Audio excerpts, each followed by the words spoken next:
अध्यक्ष महोदय, मी आपल्या अनुमतीने खालील ठराव मांडतो। अध्यक्ष महोदय, हे मी माझं भाग्य समजतो की हा अत्यंत महत्त्वाचा ठराव हा मला महाराष्ट्राच्या विधानसभेमध्ये मांडण्याचं परम भाग्य मिळालं। अध्यक्ष महोदय, ज्या अर्थी भारत रत्न हा देशाचा सर्वोच्च नागरी पुरस्कार आहे, एखाद्या क्षेत्रात असाधारण आणि सर्वोच्च कामगिरी केल्याबद्दल हा पुरस्कार देण्यात येतो। राजकारण, कला, साहित्य आणि विज्ञान क्षेत्रातील विचारवंत, शास्त्रज्ञ, उद्योगपती, लेखक आणि समाजसेवक यांना हा पुरस्काराने गौरवण्यात येते। आणि ज्या अर्थी आपल्या सगळ्यांचं प्रेरणाचं स्तोत्र क्रांतीसूर्य महात्मा ज्योतिबा फुले आणि क्रांतीज्योती सावित्रीबाई फुले यांनी उपेक्षित वंचितांच्या जीवनात समृद्धीचा प्रकाश निर्माण करत कॉमस्कोर नुसार आता isakal.com आहे देशातील नंबर 1 ची मराठी न्यूज वेबसाईट। प्रत्येक अपडेटसाठी isakal.com ला नक्की भेट द्या।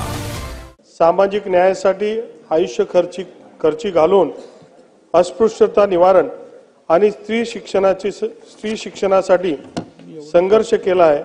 त्यामुळे क्रांतीसूर्य महात्मा ज्योतिबा फुले आणि क्रांती ज्योती सावित्रीबाई फुले यांना भारत रत्न हा सर्वोच्च पुरस्काराने मरणोत्तर सन्मानित करणे इष्ट आहे।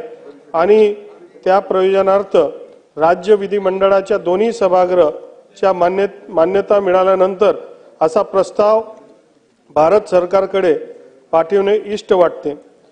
त्या अर्थी आता महाराष्ट्र विधानसभा नियमाचा नियम 110 अनुसार महाराष्ट्र विधानसभा याद्वारे क्रांतीसूर्य महात्मा ज्योतिबा फुले आणि क्रांतीज्योती सावित्रीबाई फुले यांना भारत रत्न हा सर्वोच्च पुरस्काराने मरणोत्तर सन्मानित करण्याची शिफारस भारत सरकारला करीत आहे। आता याच्यावर अध्यक्ष मी 2 मिनिटं बोलू।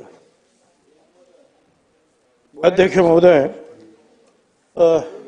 महात्मा ज्योतिराव फुले आणि सावित्रीबाई फुले यांना भारत रत्न देण्यासंदर्भातला हा जो प्रस्ताव आहे,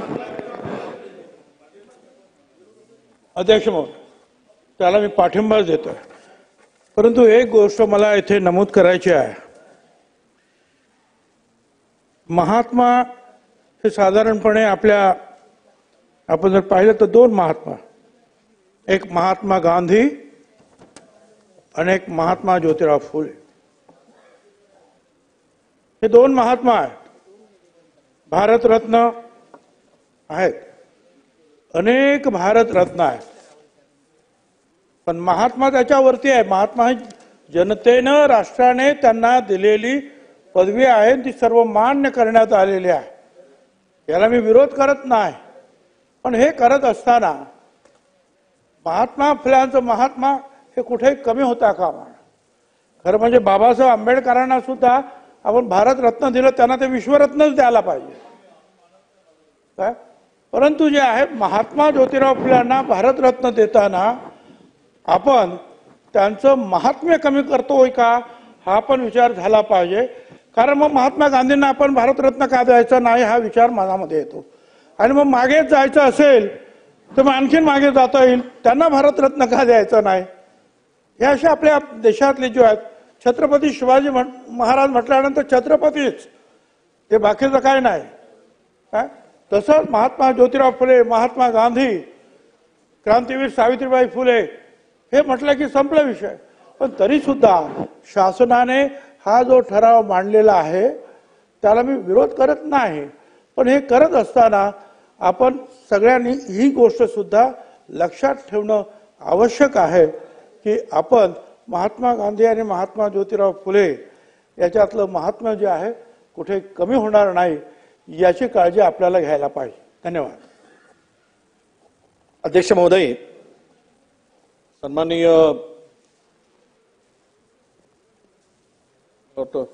जो हा प्रस्ताव या ठिकाणी शासनातर्फे मांडला गेला, अध्यक्ष महोदय, खरं तर एकमतानेच हा प्रस्ताव आपण सगळ्यांनी मान्य करायचाच आहे।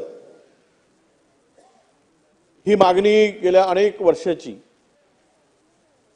महात्मा ज्योतिराव फुले आणि सावित्रीबाई फुले यांना हा पुरस्कार द्यावा किंवा भारतरत्न पदवी द्यावी ही मागणी अनेक वर्षांची आहे। आपल्याला आठवत असेल की 2015 मध्ये स्वर्गीय राजीव सातव यांनी पार्लमेंटमध्ये हा प्रस्ताव मांडला होता। ठीक आहे, तो मांडला, त्यांनी अनेकांनी मांडलाय, पण एक आहे की त्या काळामध्ये आपण पाहिलंय की 1984 मध्ये उत्तर प्रदेशामध्ये एकमेव मिशनरींची शाळा होती मुलींसाठी, पण सावित्री आईनी आणि महात्मा ज्योतिरावांनी या देशातील तमाम, खरं म्हणजे त्यांचं स्थान मी तर मानतो की देवी देवतांच्या वरचं असं स्थान त्यांनी समाजामध्ये निर्माण केलं। आणि अशा या देशातील अनेक महापुरुष समाजासाठी, समाजाच्या उत्थानासाठी समर्पितपणे काम केलेलं आहे। महात्मा ज्योतिराव फुलेचं समग्र वाङ्मय आपण नजरेखालून घेतलं तर त्यांची कार्य प्रत्येक क्षेत्राला, शेतकऱ्यापासून उपेक्षितापासून समाजातील असलेली विषमतेची भावना नष्ट करायचं काम कोणी केलं असेल ते महात्मा ज्योतिराव फुलेंनी केलं, हे आपल्या सगळ्यांच्या पुढे आहे। हा प्रस्ताव येत असताना आमची आग्रहाची विनंती आहे की हा प्रस्ताव आपण केंद्र सरकारकडे पाठवणार, पण आमच्या माननीय मुख्यमंत्र्यांचं वजन दिल्ली दरबारी प्रचंड मोठं आहे, ते शब्द ते टाकतील ते पूर्ण होऊ शकतो, कारण उद्याचे स्वप्नही त्यांच्याकडे आहेत, ते अनेकांच्या नजर आहेत की तुम्ही तिकडे लवकर गेले पाहिजेत। आणि माझी विनंती अशी आहे की आपण हा प्रस्ताव केवळ पाठवून औपचारिकता नको, तर ह्या प्रस्तावाला ठीक आहे, भुजबळ साहेब म्हणालेत की महात्मांचं स्थान, कारण त्यांचं महात्मा हे स्थानच, महात्म्य त्यांचं एवढं मोठं होतं ते, मग महात्मा गांधी असू देत की महात्मा ज्योतिराव फुले असू देत, त्याही पलीकडे या महाराष्ट्राच्या मातीमधील जन्मलेल्या या हिऱ्याला हा सन्मान जर प्राप्त होत असेल तर तो केवळ इथे याला आम्ही पाठिंबा देत असताना तो आग्रहपूर्वक त्यांना, सावित्रीबाई फुलेंना हा आग्रहपूर्वक तिकडे पाठपुरावा करून ते मिळवून द्यावा अशी माझी या निमित्तानं विनंती आहे। अध्यक्ष महोदय मला असं वाटतं याच्यावर चर्चा करणं योग्य नाही। अशा प्रकारच्या नाही, या ठिकाणी आव्हाड साहेब बसा आव्हाड साहेब थांबा जरा, आव्हाड साहेब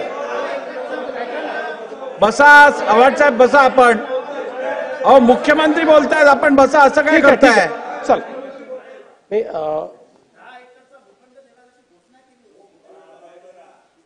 100% देणार त्याची व्यवस्थाही केली आहे। अध्यक्ष महोदय, अशा प्रकारचा प्रस्ताव ज्यावेळेस आपण मांडतो तर आपण तो बिना चर्चेने एकमताने नेहमी मान्य करत असतो। केवळ एक अतिशय चांगला मुद्दा भुजबळ साहेबांनी या ठिकाणी मांडलेला आहे आणि मी भुजबळ साहेबांना सांगू इच्छितो की कुठल्याही देशामध्ये 2 प्रकारच्या मान्यता असतात, एक राजमान्यता असते आणि एक लोकमान्यता असते। मी हे मानणाऱ्यांपैकी की लोकमान्यता ही राजमान्यतेपेक्षा मोठी असते। महात्मा ही लोकमान्यता आहे आणि भारतरत्न ही राजमान्यता आहे। मला असं वाटतं की ही लोकमान्यता जी त्यांना मिळालेली आहे ती कधीच कोणी हिरावून घेऊ शकत नाही, त्याचं महत्त्व कधीच कमी होऊ शकत नाही, ते नेहमीच महात्मा राहतील। पण त्याच वेळी एक प्रकारे भारताच्या जनतेने देखील जे सरकार बसवलेलं आहे, जी एक संविधानाची व्यवस्था केलेली आहे, त्या व्यवस्थेतनं एक राजमान्यता त्यांना मिळाली आहे। अशा प्रकारचा हा प्रयत्न आपला आहे, पण मी आपल्या मताशी बिलकुल सहमत आहे की महात्मा ही पदवी कुठल्याही इतर पदवीपेक्षा मोठी आहे आणि ती या देशात दोघांनाच आहे, एक महात्मा गांधींना आहे आणि दुसरी महात्मा ज्योतिबा फुलेंना आहे। त्यामुळे त्याचं महत्त्व कुठेही कमी, महात्मा बसवेश्वर यांना आपण ईश्वर मानतो, त्यांना आपण व्यक्ती नाही मानत, असं काय करताय? त्यांना आपण ईश्वराचा दर्जा दिलेला आहे। त्यामुळे अशा प्रकारे दोघाच जणांना आपण त्या ठिकाणी महात्मा म्हणून या संपूर्ण सामाजिक चळवळीमधले महात्मा हे दोनच आहेत, एक महात्मा गांधी आहेत, दुसरे महात्मा ज्योतिबा फुले आहेत, त्यामुळे ती मान्यता कधी कमी होणार नाही, ती कमी होणार नाही याची दक्षता निश्चितपणे घेतली जाईल आणि आपण एकमताने हे मान्य करून केंद्र सरकारला शिफारस करूया की महात्मा ज्योतिबा फुले आणि क्रांतीज्योती सावित्रीबाई फुले यांना त्या ठिकाणी भारतरत्न केंद्र सरकारने प्रदान करावा।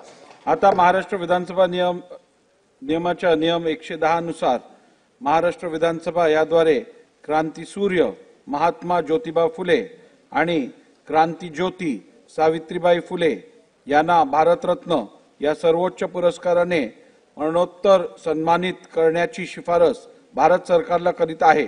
अनुकूल असतील त्यांनी होय म्हणावे, प्रतिकूल असतील त्यांनी नाही म्हणावे। होयचे एकमत आहे, होयचे एकमत आहे, ठराव संमत झाला।